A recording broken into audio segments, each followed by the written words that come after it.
Bueno, mi nombre es Aliyanin Granado Sandoval.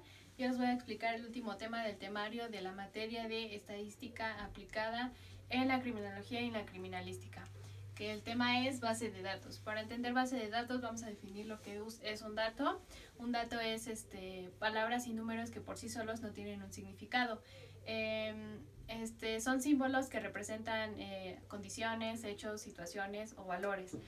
La importancia de los datos es que tienen una capacidad de asociarse dentro de un contexto para convertirse luego en información.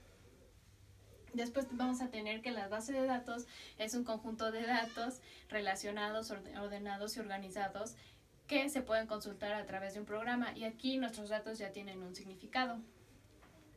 Para que nosotros tengamos una base de datos vamos a tener tres opciones, que va a ser el campo, el registro y el archivo. Nuestro campo es una área de almacenamiento de un solo tipo.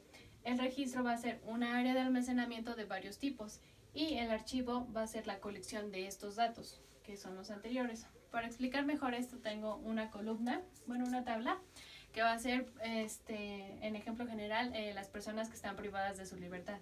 Por ejemplo, está su matrícula, su nombre y la edad que tienen, muy generalmente. Vamos a tener que el campo se va a centrar en esta columna, que va a ser la matrícula, ya que el campo nos dice que tiene un área de almacenamiento de un solo tipo. Un solo tipo quiere decir puros números, entonces solo tiene puros números esta columna, por eso es nuestro campo. El registro va a ser el área de almacenamiento de varios tipos, lo que refiere a que va a tener números con letras. Y va a ser esto horizontalmente, que vamos a tener que esta matrícula corresponde al nombre de José López, que tiene 28 años. Y nuestro archivo, esto sería nuestro archivo, ya conjuntamente con esto. Siguiendo, vamos a tener que los datos pueden ser significativos y pertinentes. Los datos significativos son símbolos reconocidos y que nos dan a expresar una idea. Por ejemplo, este es el marcador de un partido de fútbol. Un equipo ya sabemos que lleva 3 goles y el otro 2 goles. Nos da a expresar una idea y que nosotros entendemos.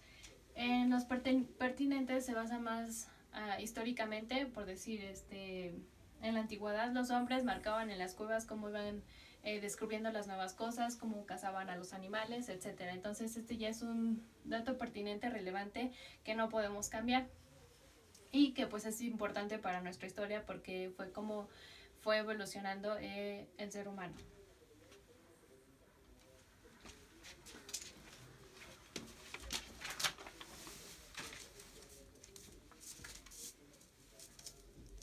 Después vamos a tener tipos de base de datos, que se va a dividir en dos, que es variabilidad de los datos almacenados y contenido.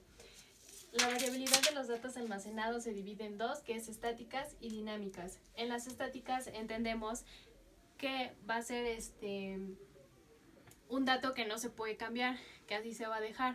Se almacena más datos históricamente. Con base al ejemplo anterior, son datos que no podemos cambiar. Esto es de la misma manera. Los dinámicos son datos que sí podemos cambiar en un prolongado tiempo. Por ejemplo, en una tienda de abarrotes, mi base de datos de la venta de hoy no va a ser la misma que la venta de mañana. Según su contenido, se va a basar en 5, que es bibliográficos, texto completo, directorio, biológica y datos de fuente. En el primero, que es bibliográficos, como su nombre lo indica, de libros, vamos a sacar lo más importante, por decir el autor, el año, la editorial, el nombre del libro y en el país en el que se publicó, por ejemplo. En el texto completo va a ser todo el contenido que tiene una serie de revistas informáticas, por ejemplo. El directorio se va a basar en pasar en nuestro directorio a formato informático. La biológica se basa en datos de medicina, ya que estos datos son muy importantes y esto pues ya tiene sus subdivisiones. El último son datos de fuente, que pueden ser numéricas y mixtas. Datos de fuente numéricas, como su nombre lo dice, solo acepta puros números, y en las mixtas se va a basar en números y letras.